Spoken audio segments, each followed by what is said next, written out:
Mark and Kelly, their love story wasn't born in the big halls of academia or on exotic escapades.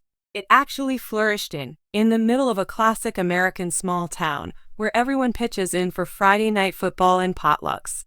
Whether he was holding Kelly's hand or fixing a dripping faucet, everyone in town adored Mark, the handyman. Kelly owned the local bakery. Even more well-known than her pies were her generosity and friendliness. They remained true to one another as high school sweethearts. Every day was a tapestry of little pleasures for them, raising two amazing children who eventually left the nest, enjoying morning coffees on the porch and evenings spent listening to vintage music.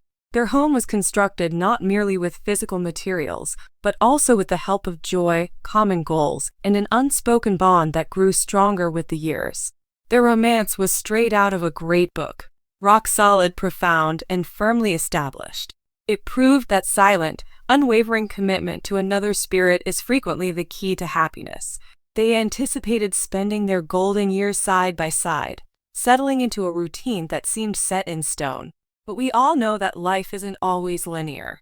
A darkness began to creep into their perfect world. Out of nowhere, it began. A chronic cough, difficulty breathing, and weariness that Mark, ever the optimist, attempted to ignore.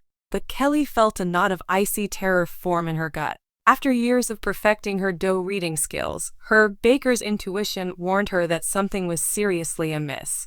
After seeing their primary care physicians first, they began seeing specialists. Anxious silences in the waiting room, scans, and tests galore. With every unfamiliar medical phrase and anxious look from a nurse, their hopeful front was chipped away. As Mark's once vibrant laughter gave way to hard breathing, he became weaker. Even though she was the rock that everyone looked up to, Kelly would often cry into her pillow as she was sleeping. Anxietiest of all times. They fought tooth and nail, looking into cures and holding on to any glimmer of hope. But as the days blurred into weeks, the medical updates turned increasingly bleak. Once a blazing torch, the hope now burned like a pale ember. After that, Kelly's memory was permanently scarred. On that day, it was as if time stood still outside the hospital room. She sat across from the lead physician, a kind-faced woman with tired eyes, who spoke in hushed, regretful tones. The words weren't accusatory, but they were definitive. "Mrs. Miller," the doctor began, her voice heavy with compassion. "We've looked at every possible avenue. There is currently no way to slow the rapid worsening of Mark's condition.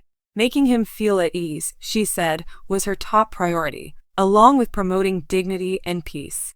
In essence, they were declaring, "It's over." Kelly characterized the moment as an out-of-body experience.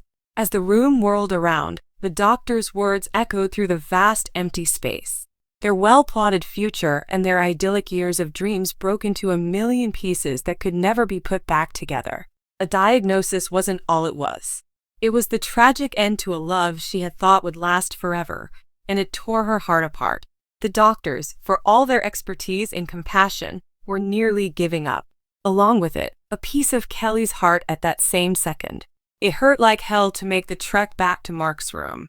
It was as if I were trudging through quicksand with every step. Her mind a tornado of grief and disbelief. How could this be happening? What could possibly cause such a powerful love to die out so quickly? As soon as she stepped into his room, the stuffiness of the hospital atmosphere became too much to bear. Though exhausted, Mark's eyes retained that familiar spark of connection as he lay in bed, weak yet aware.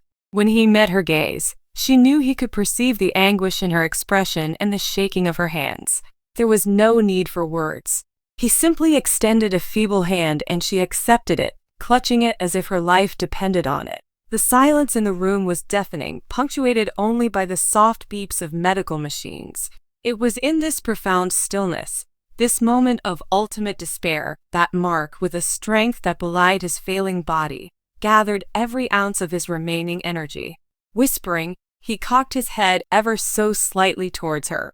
A request so completely out of left field and completely unlike anything Kelly had ever imagined, a request that altered the trajectory of not only her life, but maybe even his, in a whisper that shocked her to her very being. Kelly leaned in, her heart thumping, striving to hear him. Just what is it that he may desire? A final confession of love? A word of wisdom for the next generation?